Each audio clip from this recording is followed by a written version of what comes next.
Today we are making artificial clouds. We need Ice, hot water, paper,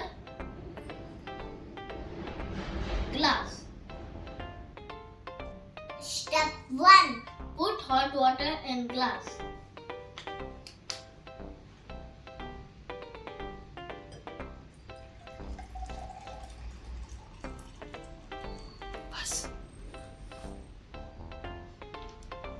Step 2. Put ice above glass like this.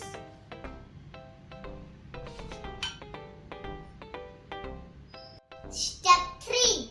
Burn some paper and put it inside glass.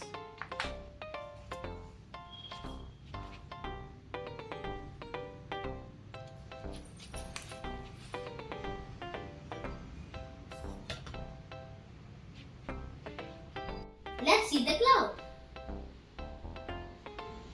Magic! Observation.